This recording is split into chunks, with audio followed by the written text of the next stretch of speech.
हरे कृष्णा। श्री कृष्ण का प्रिय महीना मार्गशीर्ष 26 दिसंबर 2023 तक रहेगा। इस दौरान कई व्रत त्यौहार आएंगे जो भगवान विष्णु को समर्पित है और इन्हीं में से मार्गशीर्ष माह की उत्पन्ना एकादशी धर्म ग्रंथों के अनुसार उत्पन्न एकादशी से ही एकादशी व्रत करने की शुरुआत रखी जाती है। इसीलिए इसका विशेष महत्व है और इस व्रत के प्रताप से व्यक्ति समस्त सांसारिक सुख भोग करके मोक्ष की प्राप्ति करता है और उसके सारे कष्ट मिट जाते हैं। और जो लोग एकादशी का व्रत का आरंभ करना चाहते हैं उनके लिए उत्पन्ना एकादशी बहुत ही पुण्यदायी फल है। तो एकादशी का पूजन विधि क्या है? एकादशी के दिन ब्रह्म वेला में भगवान को उठ करके पुष्प, जल, धूप, दीप, अक्षत से पूजन करना चाहिए और इस व्रत में केवल फलों का ही भोग लगाया जाता है और इस व्रत में दान करने से कई लाख गुना वृद्धि और फल की प्राप्ति होती है। उत्पन्ना एकादशी पर धूप, दीप, नैवेद्य आदि 16 सामग्रियों से भगवान श्री कृष्ण की पूजन तथा रात में दीपदान करना चाहिए। उत्पन्ना एकादशी की पौराणिक कथा इस प्रकार है कि भगवान विष्णु मुर नामक राक्षस का युद्ध चल रहा था और राक्षस युद्ध करते करते भगवान विष्णु से थक गए थे। इसलिए वह बद्रिका आश्रम में गुफा में जाकर विश्राम करने लगे। फिर मुर राक्षस भगवान विष्णु का पीछा करता हुआ बद्रिका आश्रम पहुंच गया। गुफा में भगवान विष्णु को निद्रा लग गई और निद्रा में लीन भगवान ने मुर ने मारना चाहा। तभी भगवान विष्णु के शरीर से एक देवी प्रकट हुई और उन्होंने मुर नामक राक्षस का तुरंत वध कर दिया और देवी की कृपा से भगवान विष्णु बहुत प्रसन्न हुए। उन्होंने कहा कि देवी, आपका जन्म तो कृष्ण पक्ष की एकादशी को हुआ है, इसीलिए आपका नाम एकादशी होगा और सभी व्रतों में तुम्हारा व्रत सबसे श्रेष्ठ माना जाएगा और आज से हर एकादशी को मेरे साथ तुम्हारी भी पूजा होगी। जो भक्त एकादशी का व्रत रखेगा वह सभी पापों से तुरंत मुक्त हो जाएगा।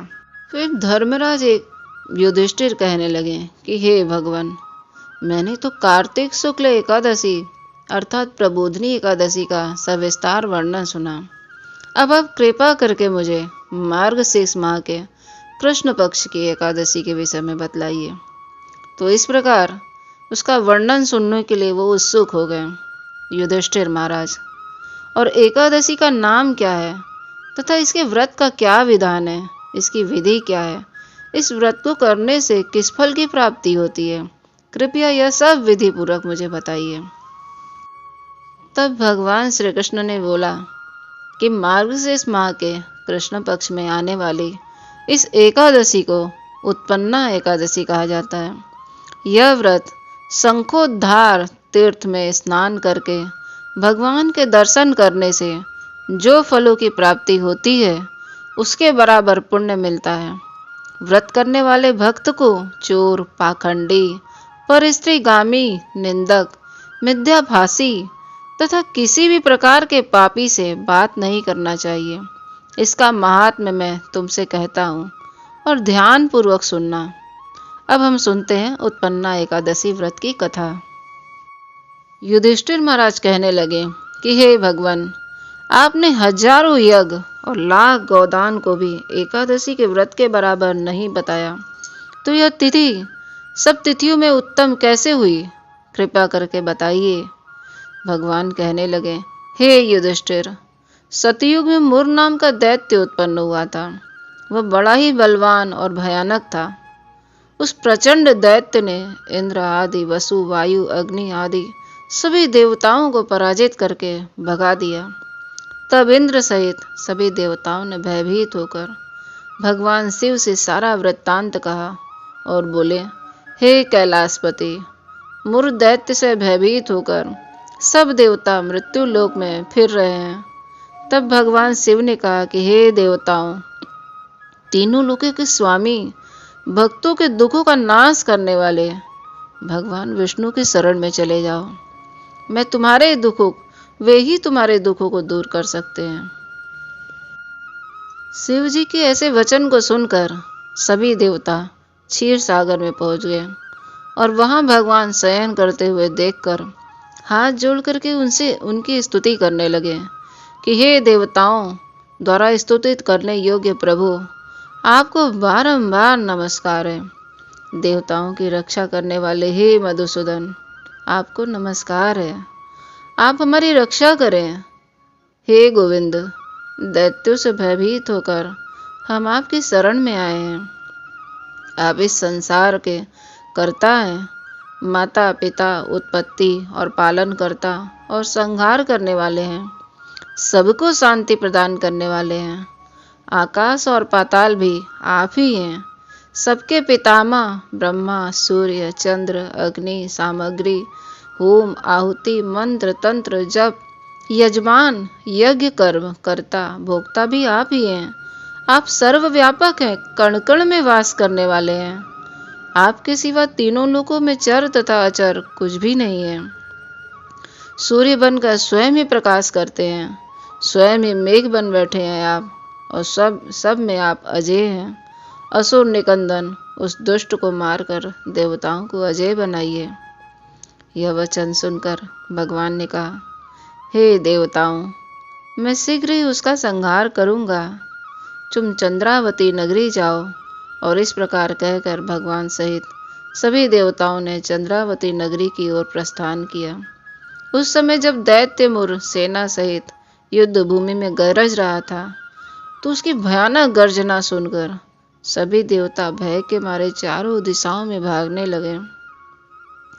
जब स्वयं भगवान रणभूमि में आए तो दैत्य उन पर भी अस्त्र शस्त्र आयुध लेकर दौड़ा।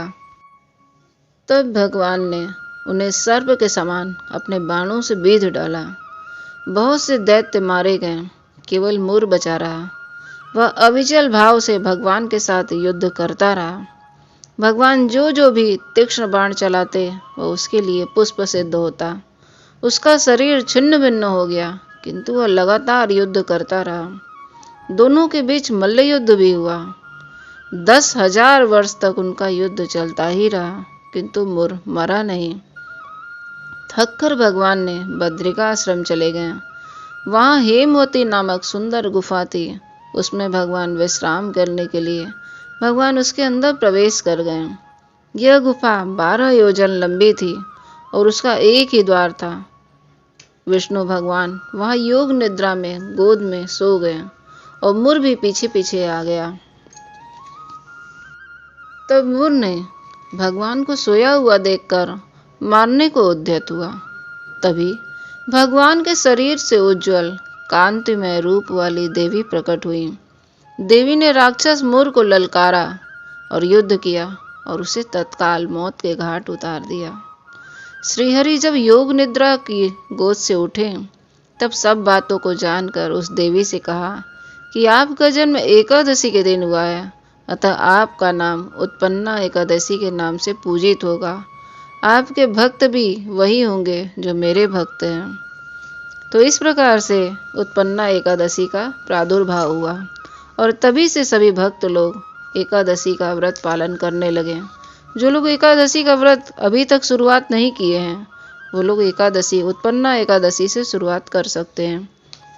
उसके बाद साल महीने में जो 2 बार एकादशी 15-15 दिन में पड़ता है उसको आप पालन करके भगवान को प्रसन्न कर सकते हैं। हरे कृष्णा, जय श्री हरि। उत्पन्ना एकादशी की जय। आप सभी भक्तों से निवेदन है कि कृपया इस जो भी हमारी कथाएं हैं, भगवान की कथाएं हैं जो अमृतमयी हैं, तो आप सब इन भक्तों को भी शेयर करिए और हो सके तो और भक्तों को इसमें जोड़िए। उसे लाइक करिए और सब्सक्राइब करिए ताकि और भक्तों तक पहुँचे और आप सबके कृपा से और लोगों को भी इसका लाभ होगा। हरे कृष्णा।